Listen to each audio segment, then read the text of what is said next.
Hi friends, భారతదేశపు సైన్యము, పాకిస్తాన్ సైన్యము రెండింటిని మనం కంపేర్ చేయబోతున్నాం ఈ వీడియోలో. భారతదేశం దగ్గర ఎన్ని యుద్ధ విమానాలున్నాయి, పాకిస్తాన్ దగ్గర ఎన్ని యుద్ధ విమానాలున్నాయి, భారతదేశం దగ్గర ఎన్ని యుద్ధ నౌకలున్నాయి, పాకిస్తాన్ దగ్గర ఎన్ని యుద్ధ నౌకలున్నాయి, భారతదేశం దగ్గర ఎన్ని క్షిపణులున్నాయి, పాకిస్తాన్ దగ్గర ఎన్ని క్షిపణులున్నాయి, భారతదేశం దగ్గర లాజిస్టిక్స్ ఎంత ఉంది, పాకిస్తాన్ దగ్గర ఎంత ఉంది, భారతదేశం దగ్గర ఎంత రోడ్ నెట్వర్క్ ఉంది, ఎన్ని ఎయిర్పోర్ట్స్ ఉన్నాయి, ఎన్ని ట్రేడ్ టెర్మినల్స్ ఉన్నాయి, ఎన్ని పోర్ట్స్ ఉన్నాయి, పాకిస్తాన్ దగ్గర ఎన్ని ఉన్నాయి. మనం డేటా పెట్టుకొని ఈ వీడియోలో కంపేర్ చేస్తాం. చాలా చాలా అద్భుతమైన వీడియో ఇది. ఎట్టి పరిస్థితుల్లో కూడా చిట్ట చివరి వరకు మిస్ అవ్వకండి. చాలా అంశాలు మీరు ఆలోచించుకోవాలన్నా, మీరు ఇతరులతో చర్చించాలన్నా ఈ వీడియో మీకు బాగా ఉపయోగపడుతుంది. ఇతరులు కూడా ఈ వీడియో చూడమని చెప్పి సజెస్ట్ చేయండి. అయితే ఇప్పుడు మనం ప్రొజెక్ట్ చేస్తున్నటువంటి డేటా మొత్తం డైరెక్ట్గా భారత సైన్యం వారు పబ్లిష్ చేసినటువంటి డేటా వాళ్ళ వెబ్సైట్ నుంచి, అలాగే పాకిస్తాన్ వాళ్ళు పబ్లిష్ చేసినటువంటి డేటా, పబ్లిక్ ప్లాట్ఫామ్లో ఉన్నటువంటి డేటా మాత్రమే తీసుకొని మనం అనలైజ్ చేస్తున్నాము. ఆ విషయం గుర్తుపెట్టుకోండి. అంటే దీని అర్థం ఏంటి, మనమేమి కాన్ఫిడెన్షియల్గా ఉండే ఇన్ఫర్మేషన్ కానీ, సీక్రెట్గా ఉండేటువంటి ఇన్ఫర్మేషన్ కానీ అటువంటివి ఏం మాట్లాడడం లేదు. పబ్లిక్ ప్లాట్ఫామ్లో ఉన్నటువంటి ఇన్ఫర్మేషన్ని మనం తీసుకుంటున్నాం, కంపేర్ చేస్తున్నాం, మాట్లాడుతున్నాం. వీడియో నచ్చితే ఒక లైక్ కొట్టండి. మీ అభిప్రాయాలు కామెంట్ సెక్షన్లో రాసే వాళ్లకు ప్రతి ఒక్కరికి నేను ధన్యవాదాలు చెప్తున్నాను. లైక్ కొట్టే వాళ్ళకు కూడా నేను ప్రత్యేకంగా ధన్యవాదాలు చెప్తున్నాను. ఇక వీడియో లోపలికి వెళదాం, చూద్దాం ఎవరి సత్తా ఏంటో భారత్ది, పాకిస్తాన్ది. గ్లోబల్ ర్యాంకింగ్స్, ప్రపంచంలో ఉన్న అన్ని దేశాల ర్యాంకింగ్ గనక మనం తీసుకొని చూస్తే భారతదేశము సైన్యం విషయంలో 4వ స్థానంలో ఉంది ప్రపంచంలోనే. పాకిస్తాన్ 12వ స్థానంలో ఉంది. మరి మొట్టమొదటి 10 స్థానాలలో పాకిస్తాన్ ఎక్కడైనా కనిపిస్తోందా? లేదు. USA, China, Russia, Bharat, South Korea, Japan, UK, France, Germany, Brazil ఇవి టాప్ 10లో ఉంటాయి. ఎట్లా ఈ గ్లోబల్ ర్యాంకింగ్ డిసైడ్ చేస్తారంటే చాలా అట్రిబ్యూట్స్, చాలా ఫ్యాక్టర్స్ మీద డిపెండ్ అయ్యి ఉంటుంది. డిఫెన్స్కు ఎంత బడ్జెట్ కేటాయించింది ఆ దేశము, స్పెండింగ్ ఎంత ఉంది, ఎంతమంది డిఫెన్స్లో పనిచేస్తూ ఉన్నారు, టెక్నాలజీ ఏ స్థాయిలో ఉంది వాళ్ళ దగ్గర యుద్ధం కోసము, కంబాట్ రెడీనెస్ అంటాం, నిజంగా గనక యుద్ధం వస్తే ఎంత సిద్ధంగా ఉన్నారు, ఇట్లా రకరకాల ఫ్యాక్టర్స్ మీద గ్లోబల్ ర్యాంకింగ్స్ అనేవి డిసైడ్ అవుతాయి. అందులో మనది 4వ స్థానంలో ఉంది అంటేనే మీకు అర్థమైపోవాలి. యుఎస్ఏ లాంటి శక్తివంతమైన దేశము, చైనా లాంటి శక్తివంతమైన దేశము, రష్యా లాంటి శక్తివంతమైన దేశము, తర్వాత మన భారతదేశమే ఉంది. అంటే పాకిస్తాన్ అసలు కనీసం కాలి గోటికి కూడా సరిపోదు భారతదేశపు ర్యాంకింగ్లో. అలాగే మ్యాన్ పవర్ ఒకసారి తీసుకొని చూడండి. 14,60,000 మంది భారత సైన్యంలో పనిచేస్తుంటే కేవలం 6,54,000 మంది మాత్రమే పాకిస్తాన్ సైన్యంలో పనిచేస్తున్నారు. అంటే దాదాపు మన భారత సైన్యంలో పనిచేసే వాళ్లను డివైడ్ బై 2 వేస్తే సగం కంటే తక్కువ పాకిస్తాన్ సైన్యంలో పనిచేస్తున్నారు. తర్వాత రిజర్వ్లో ఎంతమంది ఉన్నారు? భారత సైన్యంలో రిజర్వ్లో 11,50,000 మంది ఉన్నారు. అదే పాకిస్తాన్లో రిజర్వ్లో 5,50,000 మంది మాత్రమే ఉన్నారు. ఈ రిజర్వ్లో ఉండేటటువంటి వాళ్ళండి ఫార్మల్ మిలిటరీకి ఏమేం కావాలో వచ్చి ఆ మిలిటరీలో వాళ్ళు పనిచేస్తారు. ఎప్పుడైనా సరే మొబిలైజేషన్ కావాలి, యుద్ధం వస్తుంది అంటే టక్కున వీళ్ళు మొబిలైజ్ అవుతారు. కొంతమంది ఏమో వాళ్ళ సివిలియన్ లైఫ్స్ రకరకాల ఉద్యోగాలు చేస్తూ ఉంటారు, అవసరం అయ్యింది అని అంటే టక్కున వచ్చేస్తారు. ఈవెన్ రిటైర్ అయినటువంటి ఆర్మీ వాళ్ళు కూడా ఉంటారు కదా, వాళ్ళు కూడా అండి వాళ్ళు వేరే ఉద్యోగమో వ్యాపారమో చేసుకుంటూ ఉండొచ్చు, ఆర్మీ పెన్షన్ తీసుకుంటూ, బట్ స్టిల్ అవసరం అయితే ఇమ్మీడియట్ గా వాళ్ళు రంగంలోకి దూకుతారు. వాళ్ళందరూ కూడా రిజర్వ్ లో ఉన్నట్టే లెక్క. అలాగే పారామిలిటరీ ఫోర్సెస్ ఒకసారి చూడండి. మన దగ్గర 25 లక్షల మంది పారామిలిటరీ ఫోర్సెస్ ఉంటే పాకిస్తాన్ లో కేవలం 5 లక్షల మంది మాత్రమే ఉన్నారు. కనీసం భారతదేశం యొక్క కాలి గోటికి కూడా సరిపోదు. మీరు ఇప్పుడు ఈ పారామిలిటరీ అలాగే ఇంతకుముందు నేను రిజర్వ్ పర్సనల్ మొత్తం నెంబర్ చూపించాను కదా. మన దగ్గర సిఆర్పిఎఫ్ వాళ్ళు, ఐటీబీపీ వాళ్ళు, బిఎస్ఎఫ్ ఇట్లా వివిధ రకాలుగా డివైడ్ అయి కూడా ఉన్నాయన్నమాట. సో ఎప్పుడు అవసరమైతే అప్పుడు వచ్చి వాళ్ళు ఆ పని చేస్తారు. ఈవెన్ పారామిలిటరీ ఫోర్సెస్ ఇప్పుడు మీరు చూసిన స్లైడ్ ఉంది కదా, ఆక్సిలరీ యూనిట్స్ ఇవి. మిలిటరీలో ఎప్పుడైనా సరే సెక్యూరిటీ టాస్క్స్ వచ్చినా, ఇంటర్నల్ సెక్యూరిటీకి సంబంధించిన అవసరాలు వచ్చినా, బార్డర్ పెట్రోలింగ్ చేయాలన్నా వీళ్ళందరూ కూడా రంగంలోకి దిగుతారు, సిద్ధంగా ఉంటారనమాట. అంతమంది మన దగ్గర ఉన్నారు. డిఫెన్స్ బడ్జెట్ ఒకసారి తీసుకొని చూడండి. భారతదేశం $79 బిలియన్ బడ్జెట్ను కేటాయించింది. ప్రస్తుతం 2025-2026 డేటా ఇది. ఇంకా నెక్స్ట్ ప్రొజెక్షన్ $81 బిలియన్ కు వెళుతోందన్నమాట డిఫెన్స్ బడ్జెట్. అదే పాకిస్తాన్ది $7.6 బిలియన్ మాత్రమే. ఒకసారి రూపాయలలో చూపిస్తే మనకు ఇంకా బాగా అర్థం అవుతుంది. తర్వాత స్లైడ్లో చూడండి, రూపాయలలోకి మార్చి చూపిస్తున్నాను. భారతదేశము డిఫెన్స్ బడ్జెట్కి ఎంత కేటాయించిందండి? 6,80,000 కోట్ల రూపాయలు మనం డిఫెన్స్ బడ్జెట్ కోసం కేటాయించాం. అదే పాకిస్తాను కేవలం 63,000 కోట్ల రూపాయలు మాత్రమే డిఫెన్స్ బడ్జెట్కు కేటాయించింది. ఎక్కడ 6,80,000 కోట్ల రూపాయలు, ఎక్కడ 63,000 కోట్ల రూపాయలండి? ఎంత తేడా ఉందో ఒక్కసారి ఆలోచించండి, మీకే అర్థం అవుతుంది. మన భారతదేశము మేక్ ఇన్ ఇండియా అనే కాన్సెప్ట్కు చాలా వాల్యూ ఇచ్చుకుంటూ వచ్చింది. పాలసీలో చాలా రిఫార్మ్స్ చేసుకుంటూ వచ్చారు. అంటే డొమెస్టిక్ డిఫెన్స్ ప్రొడక్షన్ని ప్రమోట్ చేయడం కానీ, ఆర్మీలో ఉండే ఆ సెక్యూరిటీ ఫోర్సెస్ని మోడర్నైజ్ చేయడం కానీ, దాని మీద స్పెండింగ్ అనేది ఎక్కువగా చేసుకుంటూ వచ్చింది. ఫారిన్ ఇంపోర్ట్స్ను ఎక్కడెక్కడ తగ్గించాలో అక్కడక్కడ తగ్గించుకుంటూ వచ్చి ఆపరేషనల్ ప్రిపేర్నెస్ను పెంచుకుంటూ వచ్చారనమాట. సో ఇట్లా మన భారతదేశం బడ్జెట్ను చాలా చక్కగా ఉపయోగిస్తుంది. టెక్నాలజీ అప్గ్రేడేషన్కు, కొత్త కొత్త విమానాలు వాటి కొనుగోలు కోసం కావచ్చు, ఉన్నటువంటి విమానాల అప్గ్రేడేషన్ కోసం కావచ్చు. సో ఈ విధంగా బడ్జెట్ అనేది కేటాయిస్తుంది. ఇక ఆర్మీ విషయానికి వస్తే మన దగ్గరున్న ట్యాంకులు ఎన్నున్నాయి? 4201. అదే పాకిస్తాన్ దగ్గర 2627 ట్యాంకులు మాత్రమే ఉన్నాయి. నేను పాకిస్తాన్కు సంబంధించినటువంటి ఏవి కూడా నేను చూపించట్లేదండి. ఇక్కడ మొత్తం మన భారతదేశానికి సంబంధించినటువంటి ట్యాంకులు, ఆయుధాలు, విమానాలు అవే నేను చూపిస్తున్నాను ఈ స్లైడ్ లోపల. ఇప్పుడు మీరు స్క్రీన్ మీద చూస్తున్నారే, రైట్ సైడ్ T-90 భీష్మ కనిపిస్తుంది. అదేంటంటే రష్యా వాళ్ళు తయారు చేసినటువంటి T-90 యొక్క వేరియంట్ అనమాట. ఓకే, చాలా పవర్ఫుల్ మెయిన్ బ్యాటిల్ ట్యాంక్ అది మనకు. కింద మీరు చూస్తున్నారు కదా ఇంకొక ట్యాంక్, అది అర్జున్ MK1A అంటాం. అలాగే అర్జున్ MBT ఉందండి మన దగ్గర, fully indigenous main battle tank. అంటే పూర్తిగా భారతదేశంలో తయారైనటువంటి Arjun MBT battle tank. 120 mm smooth bore gun ఉంటుంది. చాలా అద్భుతమైనటువంటి ట్యాంకులు మన దగ్గర ఉన్నాయి. 4201. అలాగే ఒకసారి వెహికల్స్ చూడండి, ఆర్మ్డ్ వెహికల్స్ అని చెప్పి మనం పిలుస్తాం. భారతదేశంలో 1,48,594 ఆర్మర్డ్ వెహికల్స్ ఉన్నాయి. అదే పాకిస్తాన్లో 17,516 మాత్రమే ఆర్మర్డ్ వెహికల్స్ ఉన్నాయన్నమాట. ఏంటి ఇవన్నీ? ఇప్పుడు ఇంతకుముందు నేను చూపించాను అర్జున్ కానీ, T-90 భీష్మ కానీ, ఇవన్నీ మన ప్రధాన యుద్ధ ట్యాంకులు. అంతేకాకుండా అభయ్ ఉంది, సారథ్ ఉంది. ఇలాంటివన్నీ పదాతి దళాలు వాళ్ళ పోరాటంలో ఉపయోగించుకునేటటువంటి రకరకాల వాహనాలు. అలాగే సాయుధ సిబ్బందికి ఒక వాహకాలుగా కూడా ఇవన్నీ పనిచేస్తాయి. భారతదేశం యొక్క పెరుగుతున్నటువంటి రక్షణ సామర్థ్యాలను ఇవన్నీ కూడా చూపిస్తాయి. మీరు స్క్రీన్ మీద రైట్ సైడ్ చూడొచ్చు, సారథ్. అది చాలా మంది పొరపాటున శరత్ అని చెప్పి పిలుస్తుంటారండి, కాదు, అది సారథ్. స్క్రీన్ మీద మీరు చూసినటువంటి వేరియంట్ BMP-2 సారథ్ అనమాట. 2020 ఫిబ్రవరి డేటా ప్రకారం చూస్తే 2500 సారథ్స్ మన దగ్గర ఉన్నాయి. సారథి, పార్థ సారథి, కృష్ణుడు పిలుస్తాం కదా, సారథి, సారథ్ అట్లా అర్థం చేసుకోవాలి. రథ సారథి అంటాం. 2023కు సంబంధించండి 156 కొత్తవి తయారు చేయండి అని చెప్పి 1093 కోట్ల రూపాయల బడ్జెట్ను భారత ప్రభుత్వం కేటాయించింది. అది కూడా మనం వార్తల్లో చూడొచ్చు. ఇంకా మన దగ్గర ఈ ఆర్మర్డ్ వెహికల్స్లో IFVs ఉన్నాయి, అంటే ఇన్ఫాంట్రీ ఫైటింగ్ వెహికల్స్. APCs ఉన్నాయి, అంటే ఆర్మర్డ్ పర్సనల్ క్యారియర్స్. అలాగే కళ్యాణి M4, ఇదేంటంటే mine resistant ambush protected vehicle అనమాట. కళ్యాణి గ్రూప్ వాళ్ళు తయారు చేశారు. అలాగే మహీంద్రా మార్క్స్మన్, ఇది కూడా ఒక ఆర్మర్డ్ క్యాప్సిల్ బేస్డ్ వెహికల్. అలాగే ఆర్మర్డ్ వెహికల్స్ ఉన్నాయి మన దగ్గర, అంటే compact 4-wheel drive armoured vehicles.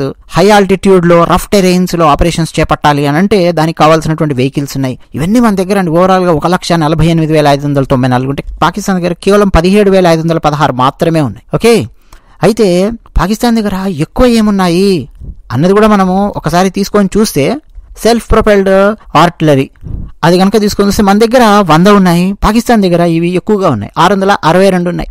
ఇప్పుడు మీరు స్క్రీన్ మీద చూస్తున్నారే కింద రైట్ సైడ్, అది భీమ్ అనమాట, సెల్ఫ్ ప్రొపెల్డ్ హోవిట్జర్. అది ఒక సెల్ఫ్ ప్రొపెల్డ్ ఆర్టిలరీ. 360 degrees అది ట్రావెర్స్ అవుతుంది. మాక్సిమం ఫైరింగ్ రేంజ్ 52 కిలోమీటర్ల దాకా వెళుతుంది. నిమిషానికి 8 రౌండ్లు అది కాల్పులు జరుపుతుంది. ఇవన్నీ కూడా అండి సెల్ఫ్ ప్రొపెల్డ్ మోటార్ ఉపయోగిస్తూ ఉంటాయి. సెల్ఫ్ ప్రొపెల్డ్ రాకెట్ ఆర్టిలరీ ఉంటుంది.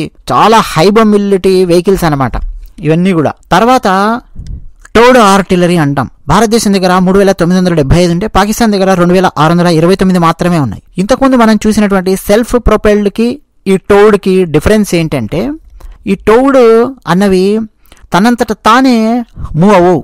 వేరే వెహికల్స్ ద్వారా కానీ, కొన్ని చోట్ల యానిమల్స్ ద్వారా కానీ, లేదు ట్రాక్టర్ల లాంటివి ఉపయోగించి కానీ, కొన్ని చోట్ల అయితే హార్సులు లాంటివి అంటే గుర్రాల లాంటివి ఉపయోగించి కానీ, లేదు రకరకాల యుద్ధ వాహనాలు ఉపయోగించి కానీ వీటిని మూవ్ చేస్తూ ఉంటారనమాట. ఫర్ ఎగ్జాంపుల్ క్యానన్స్ కానీ, కొన్ని రకాల హోవిట్జర్స్ కానీ, ఈ విధమైనటువంటివి. అయితే ఇవి కూడా మనకు కావాలి, ఎందుకంటే ఇవి కాస్ట్ ఎఫెక్టివ్, లైట్ వెయిట్ ఉంటాయి అన్నమాట. ఇప్పుడు మన దగ్గర advanced towed artillery gun system ఉంది, అటాగ్స్ అంటాం. ఇంకా ధనుష్ ఉంది, ఇది కూడా 155 mm టోడ్ హోవిట్జర్. ఇంకా మన దగ్గర M46 అప్గ్రేడ్స్ ఉన్నాయి, M777 హోవిట్జర్స్ ఉన్నాయి భారతదేశం దగ్గర. ఒకసారి IAF దగ్గరికి వెళ్తే, అంటే ఎయిర్ ఫోర్స్ దగ్గరికి కనుక మనం వెళ్ళామంటే, ఎయిర్ క్రాఫ్ట్స్ భారతదేశం దగ్గర 2,229 ఉంటే పాకిస్తాన్ దగ్గర 1,399 ఉన్నాయి. ఏ యుద్ధంలో అయినా కానీ, ఏ దేశానికైనా కానీ ఎయిర్ క్రాఫ్ట్స్ అనేవి చాలా చాలా ఇంపార్టెంట్. అయితే భారతదేశం దగ్గర ఉన్నటువంటి గొప్పతనం ఏంటంటే డిఫరెంట్ సెట్స్ మన దగ్గర ఉన్నాయి. Different types of different companies నుంచి, డిఫరెంట్ కంట్రీస్ నుంచి ఉన్నటువంటి ఎయిర్ క్రాఫ్ట్స్ మన దగ్గర ఉన్నాయి ఇండియన్ ఎయిర్ ఫోర్స్ దగ్గర. For example Rafale, Tejas, MiG-29, MiG-21, Mirage 2000, అలాగే హెలికాప్టర్స్ ఉన్నాయి మన దగ్గర. ధ్రువ్ కానీ, CH-47 చినూక్ కానీ, Chetak, cheetah, Mi-8, Mi-17, Mi-26, అలాగే A50E/I, DRDO, AEW and CS, సుకోయ్ వాళ్ళవి 30 MKI, ఇట్లా రకరకాల యుద్ధ విమానాలు, హెలికాప్టర్స్ ఇవన్నీ కూడా మన దగ్గర ఉన్నాయి. కేవలం అటాక్ కోసమే ఉపయోగించేవి, అంటే డెడికేటెడ్ ఫర్ అటాక్ అనమాట. భారతదేశం దగ్గర 513 ఉంటే పాకిస్తాన్ దగ్గర 328 ఉన్నాయి. ఫైటర్స్ అంటాము, ఫైటర్ జెట్స్ అంటాము, లేదా డెడికేటెడ్ అటాక్ అంటాము. ఫర్ ఎగ్జాంపుల్ మన దగ్గర MiG-29 పాతకాలం రష్యా నుంచి కొనుగోలు చేసినటువంటి MiG-29 వాటి నుంచి మొదలెట్టి దసో రఫేల్ వరకు మన దగ్గర యుద్ధ విమానాలు, అడ్వాన్స్డ్ యుద్ధ విమానాల దాకా మన దగ్గర ఉన్నాయి. ఇక ఎక్స్క్లూజివ్గా ట్రాన్స్పోర్టేషన్ కోసమే అని చెప్పి అంటే భారతదేశం దగ్గర 270 ఉంటే పాకిస్తాన్ దగ్గర 64 ఉన్నాయి. కేవలం అటాక్ చేసే యుద్ధ విమానాలు మాత్రమే కాదు, ట్రాన్స్పోర్ట్ చేయడానికి కావాల్సినటువంటి విమానాలు చాలా చాలా కీలకం ఏ దేశానికైనా. ఎందుకంటే పేలోడ్స్ తీసుకెళ్లాలి అన్నా, సైనికులను తరలించాలి అన్నా ఒక ప్రాంతం నుంచి మరో ప్రాంతానికి యుద్ధం వచ్చినప్పుడు, అలాగే పారామిలిటరీ దళాలను తరలించాలి అన్నా, యుద్ధం జరుగుతున్నప్పుడు ఫుడ్ రేషన్ కావాలి అన్నా, అలాగే టన్స్ ఆఫ్ మెడికల్ ఎక్విప్మెంట్ అవసరం అవుతుంది, tons of medical emergency supplies అవసరం ఉంటుంది. అవన్నీ అండి అటు ఇటు మూవ్ చేయాల్సినటువంటి అవసరం ఉంటుంది. యుద్ధం జరుగుతున్నటువంటి సమయం లోపల వాటిని క్యారీ చేయాలి, ఇటువంటి పేలోడ్స్ క్యారీ చేయాలి అని చెప్పి అంటే ట్రాన్స్పోర్ట్ విమానాలు కావాలి. సో మన దగ్గర చాలా ఎక్కువగా ఉన్నాయి. అది కూడా మన దగ్గర అన్ని రకరకాల వేరియేషన్స్ ఉన్నాయి. Boeing C-17, Boeing 777, hawker, సిడ్లీ HS-748 కానీ, డార్నియర్ 228, అలాగే మీరు ఇప్పుడు స్క్రీన్ మీద చూస్తున్నారే కుడివైపు అది C-17 అనమాట. ఇక ట్రైనర్స్ అంటే ఆర్మీలో జాయిన్ అయ్యే వాళ్లకు ట్రైనింగ్ ఇవ్వడానికి, లేదు ట్రైనింగ్ పర్పస్ కోసము ఆల్రెడీ ఉన్నటువంటి వాళ్ళు కూడా, ఎక్స్పీరియన్స్ ఉన్నటువంటి వాళ్ళు కూడా ట్రైనింగ్ పర్పస్ కోసం వాడుకోవడానికి ఉపయోగించుకునే విమానాలు. మన Indian Air Force 3 stage flight training programme అనేది సాధారణంగా కండక్ట్ చేస్తుంది. అందులో డిఫరెంట్ ఎయిర్ క్రాఫ్ట్స్ ఒక్కొక్క స్టేజ్లో ఉపయోగిస్తారు. స్టేజ్ 1లో వచ్చేసి పిలాటస్ PC-7 MK2 ఉపయోగిస్తారు ఫైటర్ పైలట్స్ కోసము, అలాగే Mi-17 ఉపయోగిస్తారు హెలికాప్టర్ పైలట్స్ కోసము, అలాగే DO-228 దాన్ని ఉపయోగిస్తారు ట్రాన్స్పోర్ట్ పైలట్స్ కోసము, అలాగే స్టేజ్ 2 అండ్ స్టేజ్ 3 ట్రైనింగ్ వచ్చేసరికి ఫైటర్ పైలట్స్ కోసము ఇక్కడ HAL కిరణ్ MKI/A అనుకుంటాను అదొకటి, PC-7 MK2s ఉన్నాయి, అలాగే BAE సిస్టమ్స్ ఉన్నాయి, హాక్ MK132. ఇట్లా రకరకాల ట్రైనర్స్ కావాల్సినటువంటి అవసరం ఉంటుంది. ట్రైనింగ్ కోసము ఉపయోగించుకునే రకరకాల యుద్ధ విమానాలు అనమాట. దానికోసం ప్రత్యేకంగా విమానాలు ఇవన్నీ. అలాగే ఏదైనా సరే ఒక క్రిటికల్ సిచ్యువేషన్ వచ్చిందంటే స్పెషల్ మిషన్ చేపట్టాలి అంటే భారతదేశం దగ్గర ఎక్స్క్లూజివ్గా 74 విమానాలు స్పెషల్ మిషన్ కోసం సిద్ధంగా ఉంటాయి. పాకిస్తాన్ దగ్గర 27 యుద్ధ విమానాలు సిద్ధంగా ఉంటాయి. ఇక ఏరియల్ ట్యాంకర్స్ అంటాం, అంటే ఆకాశంలో వెళుతూ ఉన్నప్పుడే యుద్ధ విమానంలో ఇది అయిపోయింది అనుకోండి, ఫ్యూయల్ నింపాలి, దాన్ని కిందికి దింపి మళ్ళీ నింపుకుంటూ కూర్చొని అంత టైం వేస్ట్ చెయ్యరు. సో ఏరియల్ ట్యాంకర్స్ గాలిలో వెళుతూ ఉన్నప్పుడే యుద్ధ విమానంలో ఇంధనాన్ని నింపగలిగే సామర్థ్యం ఉన్నటువంటివి ఎన్ని ఉన్నాయంటే భారతదేశం దగ్గర 6 ఉంటే పాకిస్తాన్ దగ్గర 4 ఉన్నాయన్నమాట. అలాగే హెలికాప్టర్స్ భారతదేశం దగ్గర 899 ఉంటే పాకిస్తాన్ దగ్గర 373 హెలికాప్టర్స్ ఉన్నాయి. ఇందులో కూడా అండి హెలికాప్టర్స్లో అటాకర్స్ ఉంటాయి, యుటిలిటీ హెలికాప్టర్స్ ఉంటాయి, మొత్తం అన్ని కలిపి అనమాట ఈ నెంబర్. HAL ధ్రువ్ ఉందనుకోండి అది యుటిలిటీ హెలికాప్టర్, HAL రుద్ర ఉందనుకోండి అది అటాక్ హెలికాప్టర్. అలాగే అటాక్ హెలికాప్టర్స్ లో భారతదేశం దగ్గర 80 ఉంటే ఎక్స్క్లూజివ్గా అటాక్ కోసం, పాకిస్తాన్ దగ్గర 57 ఉన్నాయి. ఇంకా అండి మన భారతదేశము అపాచీ AH-64 వాటి కోసము ప్లేస్ చేసి ఉండడం మనం చూడొచ్చు. మన దగ్గర wide varieties of attacker helicopters ఉన్నాయి, ఇంకా కూడా కొత్త తెప్పిస్తున్నారు. రాకెట్ ప్రొజెక్టర్స్ దగ్గరికి వెళ్తే భారతదేశం దగ్గర 264 ఉన్నాయి, పాకిస్తాన్ దగ్గర 600 ఉన్నాయన్నమాట. ఇక్కడ మనం పాకిస్తాన్ కంటే ఎక్కువగా తెచ్చిపెట్టుకోవాల్సినటువంటి అవసరం ఉంది మొబైల్ రాకెట్ ప్రొజెక్టర్స్ అన్నవి. దీని మీద భారత ప్రభుత్వం వర్క్ చేస్తోంది ఆల్రెడీ. ఇక నేవీ గురించి కనుక మనం మాట్లాడితే ఫ్లీట్ అంటాము.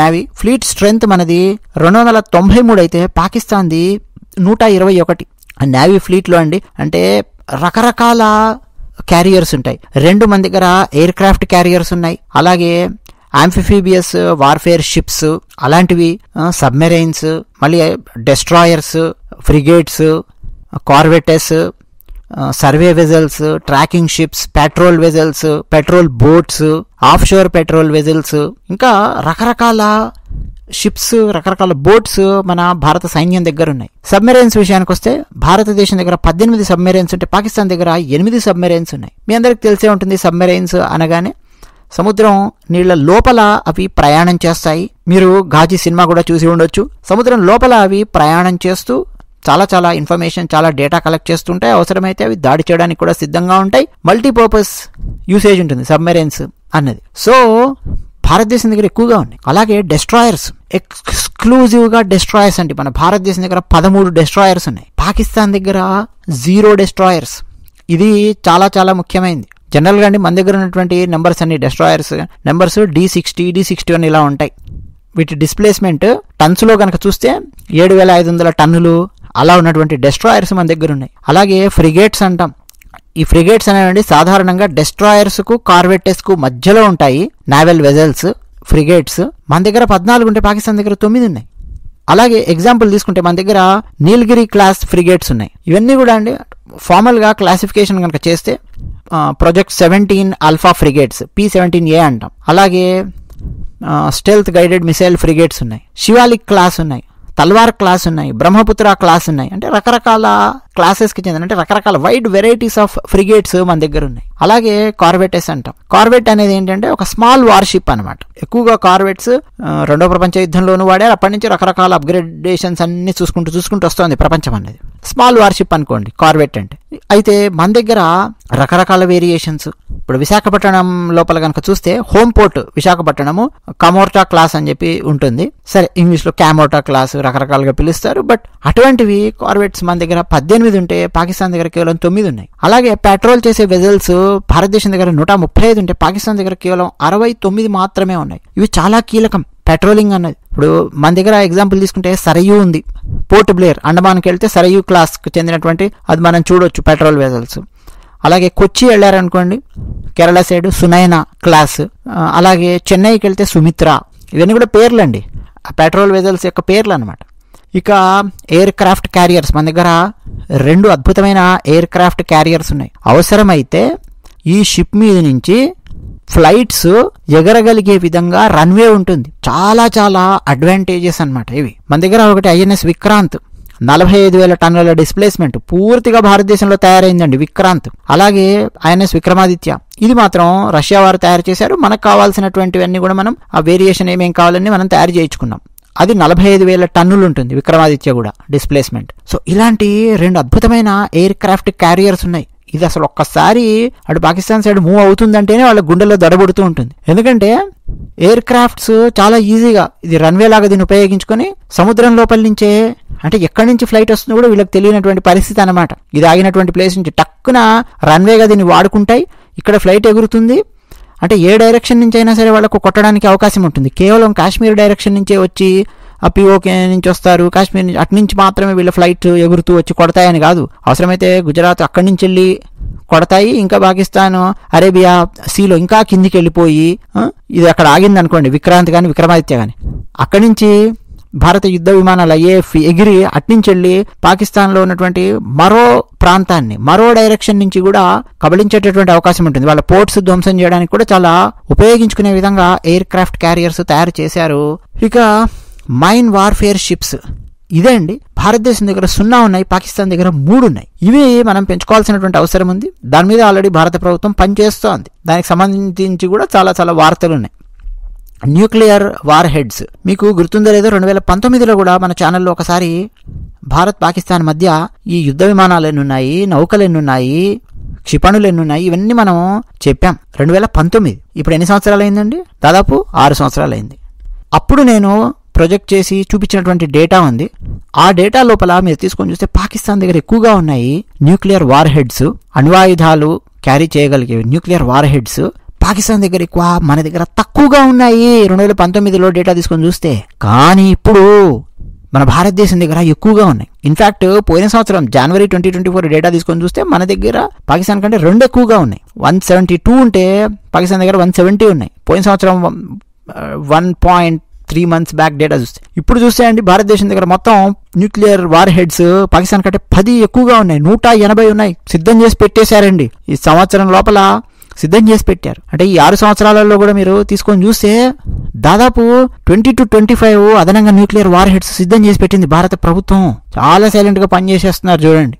ఇక ఇవన్నింటితో పాటు మిసైల్స్ అండి, అవి చాలా చాలా ఇంపార్టెంట్ కదా. మన దగ్గర పృథ్వీ-1 మిసైల్ 150 కిలోమీటర్స్ రేంజ్ ఉంటుంది. పృథ్వీ-2 250 కిలోమీటర్స్ రేంజ్, పృథ్వీ-3 350 కిలోమీటర్స్ రేంజ్. ఇవన్నీ కూడా ఒక రకంగా చెప్పాలంటే మిగతా అగ్నితో పోలిస్తే, అగ్ని సిరీస్తో పోలిస్తే కొంచెం తక్కువ డిస్టెన్స్లో వెళ్ళి కొట్టగలిగేవి. అవసరమైతే పృథ్వీని వాడతారు తక్కువ డిస్టెన్స్లో ఉన్నటువంటి టార్గెట్స్ కొట్టాలంటే. ఎక్కువ డిస్టెన్స్లో ఉన్నటువంటి టార్గెట్ అంటే పెద్ద పెద్ద నగరాలను ధ్వంసం చేయాలనుకోండి, చాలా దూరంలో ఉన్నటువంటివి, అప్పుడు డెఫినెట్గా అగ్ని సిరీస్ బయటికి తీస్తుంది భారత ప్రభుత్వం. అగ్ని-3 ఉందనుకోండి 5,000 కిలోమీటర్ల రేంజ్ అది. అగ్ని-4 4,000 కిలోమీటర్ల రేంజ్.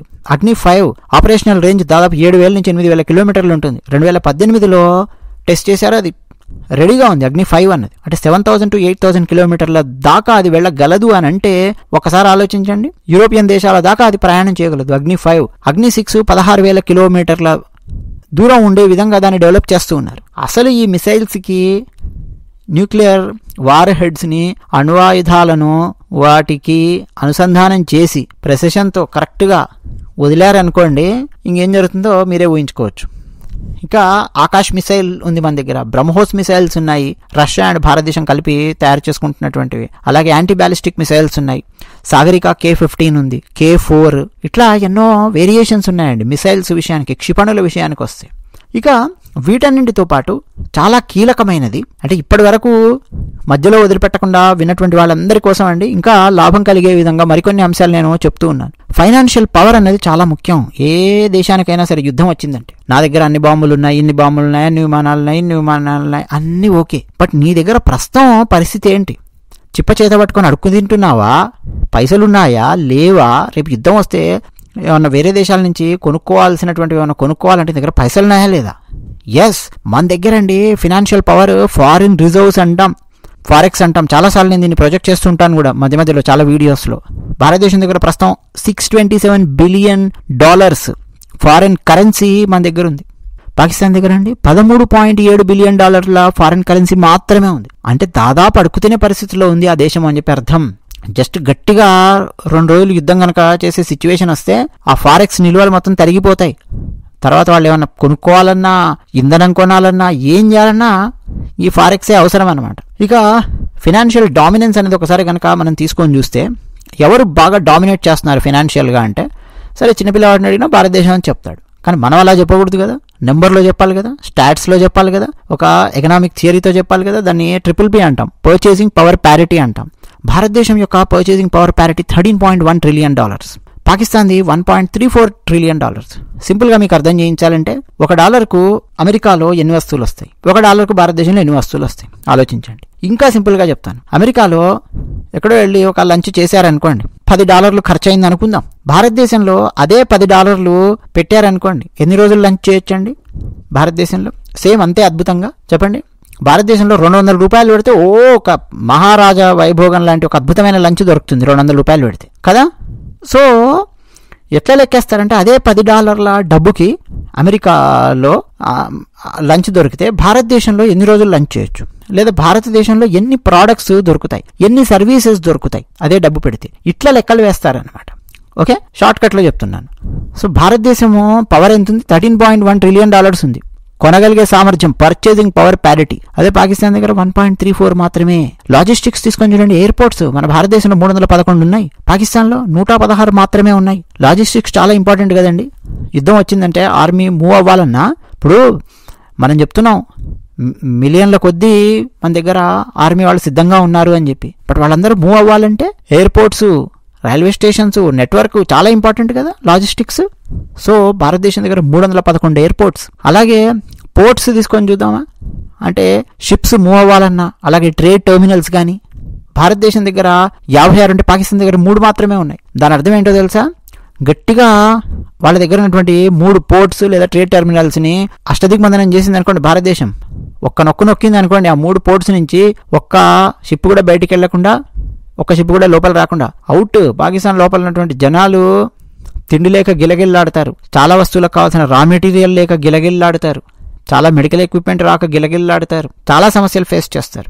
అదే మన భారతదేశంలో పరిస్థితి చూడండి. మన భారతదేశంలో అంత ఈజీగా ఆపలేరు. మహా అయితే పాకిస్తాన్లో ఉన్న వాళ్ళు వెస్ట్ సైడ్ ఉన్నటువంటి పోర్ట్స్ ఏమన్నా కొన్ని ఆపే ప్రయత్నం చేశారనుకోండి, ఒకవేళ యుద్ధం వచ్చి ఆ సిచ్యువేషన్ వచ్చింది అనుకోండి, మన భారతదేశం లోపల ఇంకా మిగతా పోర్ట్స్ చాలా ఉన్నాయి కదండి, ఆ పోర్ట్స్ అన్ని ఆపరేట్ అవుతూనే ఉంటాయి. 56 పోర్ట్స్ ఉన్నాయి, ట్రేడ్ టెర్మినల్స్ ఉన్నాయి మన దగ్గర. సో బిజినెస్ ఆగదు. మన దగ్గర నుంచి వెళ్ళే షిప్స్ కానీ వచ్చే షిప్స్ కానీ ఆగవు. మహా అయితే లెంత్ పెరుగుతుంది అంతే. పాకిస్తాన్కి అది కాదు సిచ్యువేషన్. ఆ 3 గట్టిగా పట్టుకొని పీక నొక్కినట్టు 3 ఆపామా పోర్ట్స్, అయిపోయింది. ఇంకా లాజిస్టిక్స్, రోడ్ నెట్వర్క్ చాలా ఇంపార్టెంట్ కదా. ఆర్మీని తరలించాలన్నా, వస్తువులు తరలించాలన్నా, అమ్మో తరలించాలన్నా భారతదేశం దగ్గర 63.7 లక్షల కిలోమీటర్ల రోడ్ నెట్వర్క్ వ్యవస్థ ఉంది. పాకిస్తాన్ దగ్గర 2.6 లక్షల కిలోమీటర్ల రోడ్డు వ్యవస్థ మాత్రమే ఉంది. అలాగే కోస్ట్ లైన్ భారతదేశంది 7,516.6 కిలోమీటర్ల కోస్ట్ లైన్, పాకిస్తాన్ దగ్గర 1,046 కిలోమీటర్ల కోస్ట్ లైన్. ఇది కూడా చాలా చాలా ఇంపార్టెంట్ అండి. కోస్ట్ లైన్ ఎంత ఉంది అన్నది కూడా చాలా ఇంపార్టెంట్. ముఖ్యంగా ఇంతకుముందు మనం మాట్లాడినట్టు షిప్స్ ఏమైనా మూవ్ అవ్వాలన్నా, ట్రేడ్ టెర్మినల్స్ నుంచి ఇంపోర్ట్స్ అండ్ ఎక్స్పోర్ట్స్ ఏమైనా జరగాలన్నా ఇవి చాలా చాలా కీలకం కోస్ట్ లైన్ అనేది. సో మీరు ఓవరాల్గా అండి లాజిస్టిక్స్కి ఒక బుల్లెట్స్ తరలించాలన్నా, ఆర్టిలరీ తరలించాలన్నా టైంకి అన్నది చాలా ఇంపార్టెంట్. వెళ్తుంది సైన్యం, యుద్ధం చేస్తుంది, కానీ వాళ్లకు కావాల్సినటువంటి మందుగుండు సామాగ్రి కావాలి, బుల్లెట్లు కావాలి, ఆర్టిలరీ కావాలి. ట్యాంకుల లోపల పెట్టి ఒక్కొక్క ట్యాంకర్లో నుంచి వదలాలి అన్నా కానీ పెద్ద పెద్ద ఆర్టిలరీ, పెద్ద పెద్ద గుండ్లు ఉంటాయే అని కావాలి. వివిధ తుపాకులు కావాలి. ఆ వివిధ తుపాకులకు కావాల్సినటువంటి అమ్మో డిఫరెంట్గా ఉంటుంది. అలాగే వెహికల్స్ కావాలి, మెడికల్ ఎక్విప్మెంట్ కావాలి, ఫుడ్ కావాలి. ఎలా కావాలి ఇవన్నీ? టైమ్లీ అన్న పదం గుర్తుపెట్టుకోండి. టైంకి కావాలి ఇవన్నీ. అంటే లాజిస్టిక్స్ అన్నవి చాలా చాలా ఇంపార్టెంట్. అందుకే మనకు ఎయిర్పోర్ట్స్ కానీ, రోడ్ నెట్వర్క్స్ కానీ, రైల్వే నెట్వర్క్స్ కానీ, కోస్ట్ లైన్ కానీ, పోర్ట్స్ కానీ, ట్రేడ్ టెర్మినల్స్ కానీ ఇవన్నీ అండి చాలా చాలా పాకిస్తాన్ కంటే బెస్ట్ పొజిషన్లో మనం ఉన్నాం. బెటర్ పొజిషన్ అనే పదం వాడాలి కానీ, రెండింటిని కంపేర్ చేస్తున్నాం, బెటర్ పొజిషన్ అని వాడాలి కానీ నేను బెస్ట్ అంటాను. ద బెస్ట్ పొజిషన్లో భారతదేశం ఉంది లాజిస్టిక్స్ విషయంలో చాలా దేశాలతో పోలిస్తే. గత 10 సంవత్సరాలలో మన భారతదేశంలో వేసినటువంటి రోడ్ నెట్వర్క్ చూస్తే దిమ్మ తిరిగి బొమ్మ కనిపిస్తుంది మనకు. నెంబర్ ఆఫ్ ఎయిర్పోర్ట్స్ కన్స్ట్రక్షన్ కానీ ఇవన్నీ కూడా. సో ఒకవేళ యుద్ధం కనుక వచ్చిందా ఇంకెవరు గెలుస్తారు మీరే చెప్పండి. అదే విషయం. ధన్యవాదాలు.